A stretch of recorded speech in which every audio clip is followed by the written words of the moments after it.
Hey everybody, Spiritual Whistleblower here. I want to say happy Mother's Day to all my wonderful moms out there, especially if you follow my content for advice. Those of you who have booked me for coaching in the past, those of you who have had issues with your mom, please try to enjoy this day.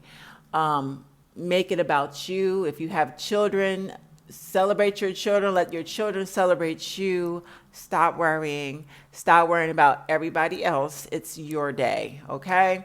Before I get into this video, because this is a part 2 Mother's Day video. This is a very special Mother's Day video. I want to address to all my supporters who have survived narcissistic abuse from the hands of their narcissistic mother. I have a brand new book. Just came out last week. It's now available on Amazon. Yes, it is paperback and electronic ebook on Kindle. You can get them on both. It's called I Can't Stand My Mother and the Other Toxic, Messy Bitches in My Family.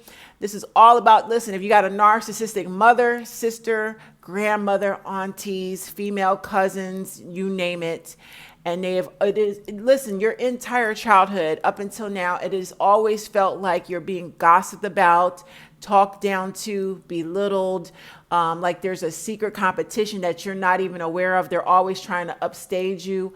Get this book. I'm telling you what I know. Okay. And next month for Father's Day, I got a book out for those of you that have abusive fathers, sociopaths, narcissistic fathers, all of that. It's called Dad, I'm Not Your Side Chick and You Are Not My Pimp. So it's a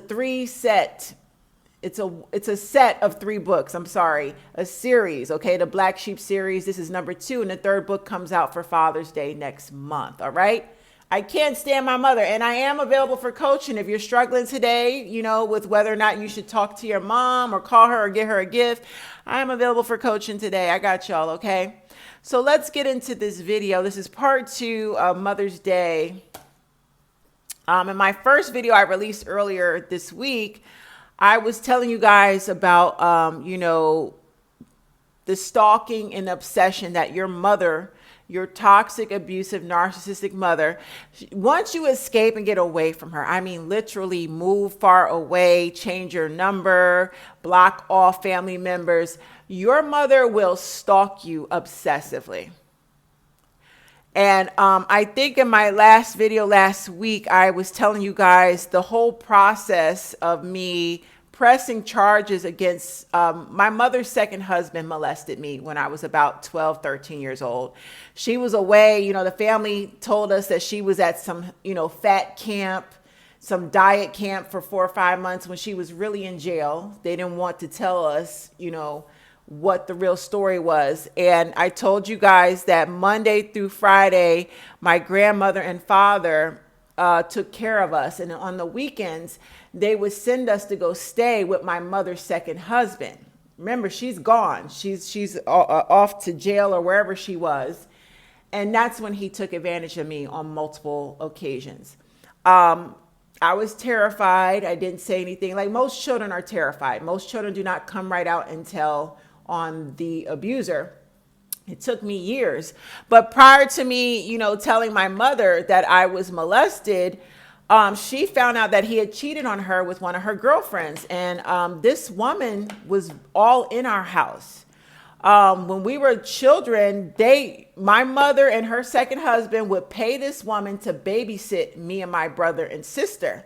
Her name was Karen. Okay. This woman would babysit us. She would be all in our house. She was a cashier. She worked for my mother's second husband. He had a clothing boutique and he, got my mother a beauty salon. So she was doing hair in my mother's beauty salon. This is crazy. And she was also a cashier in his clothing store. So this was his in-house side chick. And when my mother found out that he was having an affair with this woman behind her back, this woman who had been babysitting me and my siblings, this woman who had been working in my mother's beauty salon and his clothing store, my mother, lost it. I can remember when she was fist fighting him over it and she had threatened to go beat the woman up. So, it's no secret. My mother knew she married a whore. When she first got with this man, she was creeping behind my father's back, okay? When she married this man, my father refused to sign the divorce papers. So my mother went ahead, because this man, he was a big drug dealer. So he paid extra money for my mother to get the divorce solidified without my father's signature. So my mother basically got divorced and married on the same day. That's the rumor. Very treacherous woman. And it did devastate my father. But nonetheless, she believed the story of him cheating on her with this woman who had been all in her house, babysitting her children, and she took him back. She knows what she got. She knows he's a cheater. So by the time I got to high school, my senior year in high school in South Carolina, this man had gotten caught for doing drugs. Well, not doing, selling drugs. It caught up to him. He ended up going to prison while I was in high school. And at the time, my mother was abusing me. And like I told you guys, she sliced my face open with a curling iron and sent me to school so I could be embarrassed. And I had this nasty open gash. The mark is still here. I had a nasty open gash on my face. And my teachers stopped me in the hallway. Because I was the type of kid, I was a teenager. I was very quiet, very shy. I wasn't the type to stick up for myself. I had no backbone.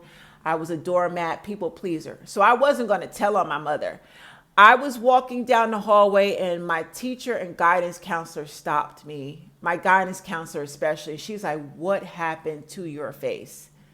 And I just froze. I didn't know what to say. She said, "Come into my office." And she kept at me. She kept, trying to get me to talk about it. And then I finally opened up and I said, "My mother did this to me." And then we started talking more. And then I started telling her that I was molested by my mother's second husband. So I had confessed everything in that moment to my guidance counselor. She picked up the phone, contacted Richland County Department of Social Services, Child Protective Services, and reported my mother. It was from that moment on, they opened up. My mother was accused of child abuse because she didn't cooperate with the investigation. She was very nasty and hostile towards the social worker who came to investigate. They kept her case open very long time, an entire year. And if you guys know, I've been investigated for Child Protective Services due to a prank call. If the social worker gets to your house and they feel that it was a prank phone call and that there's nothing wrong with you, your child is okay, they interview your child's school teachers, which happened to me, they're going to close your case very fast. My case was closed within 2 weeks. After they had interviewed my daughter's school, my daughter went to a special school for children with disabilities. That God is so good, because that type of specialized school, all the teachers, they're trained to spot child abuse and neglect.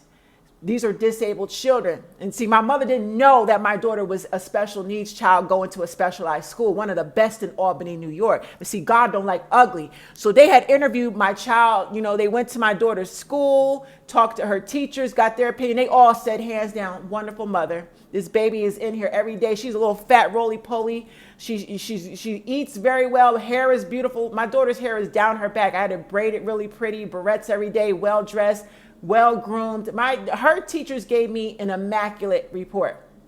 Then the social worker came to my house. House is clean, food in my, that's all they want to see. And what happened was I allowed my sister to come spend the night with me for one weekend. And my sister ran back and told my mother, I live in a tiny studio apartment and it's dirty and all that. So my mother pranked called Child Protective Services all the way from Delaware. I live in Albany, New York, upstate. You live in Wilmington. No, she's in Delaware, a whole nother state, 4 hours away, picked up the phone and made a prank call. My case was closed within 2 weeks. See, God don't like ugly. The ditch you dig for me will be the one you fall in. But see, when I was in high school and they opened up a case on her, they kept her case open for an entire year. And the only reason they closed it is because I went off to college. I was 18. I was legally an adult. And I said, I'm just getting out of here. And his nasty, perverted ass was locked up in prison, so they couldn't investigate him. He's all the way upstate in New York, I believe. So when we're in South Carolina, they couldn't get to him. So they closed the case. Otherwise, he would have gone to jail. He would have been under investigation. They would have, I don't know what they would have done, pulled me out of that household. I don't know what would have happened, but as of recently, I finally got up the nerve to report him to the police station and press charges. And the prosecutor of Trent, New Jersey called me and they said, your case goes past 1996. The New Jersey statute of limitations does not go past the year of 1996. We're so sorry. They wanted to. I had enough evidence to put him behind bars right now. So, I want to say this to all of you guys, with an abusive mother who gossips about you, who's jealous of you. She will pit your siblings against you. That's called triangulation.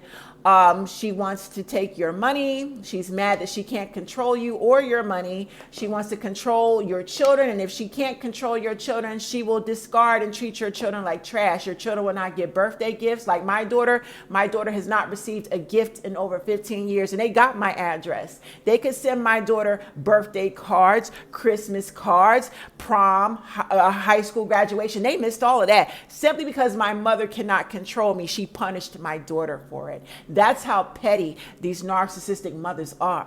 But I want to say to you, you stand in your power as a grown woman. Don't kiss her ass. Don't beg her for shit. You don't owe her nothing because God sees everything. You forgive her. You don't got to pick up the phone to communicate to forgive her. You don't have to pick up the phone to honor her. You say, dear Lord, I forgive her. Dear Lord, I honor her for, she gave birth to me, but that's all she gets from me. The child abuse, the neglect is still continuing in my adult years. Therefore, I'm going to put a boundary up. I will not tolerate this from my mother. And if she sends any family members to communicate, they will get shut down too. It is what it is. She will never respect you as a grown woman if she cannot control you. And when she controls you and you communicate with her, every opportunity will be used against you to guilt you into giving her what she wants, into manipulating you, into giving her money, whatever she needs you for. And she will always compete, or she'll put your siblings, your sister, to compete against you. It's always going to be drama, manipulation, abuse tactics, emotional manipulation, emotional abuse when you're dealing with a narcissistic mother. So on Mother's Day, I stand firm. You stand with God. He is your spiritual father. And he's already stated in the Bible, Psalm 27:10, when your mother and father forsake you, he will take good care of you. He will take you up. You are not to tolerate abuse from your mother. You are not to run behind her like a dog and kiss her ass. I don't care how many times she kicks you down. That is not love. That is abuse. And we serve a God of love. You can forgive her without interacting with her. You can forgive her without picking up the phone to acknowledge her on Mother's Day. You can forgive her and go on about your life and celebrate your children and your motherhood and the fact that you've broken the cycle of trauma and dysfunction. She will never respect you as a grown woman. So you take your motherfucking respect and you stand in your spiritual power. You stand strong and know that God has chosen you to break the family cycle of dysfunction. You are the chosen one, like Moses. You have broken a generational curse. Now you go on and you enjoy your Mother's Day and pick up my new book. I love you guys. Spiritual Whistleblower.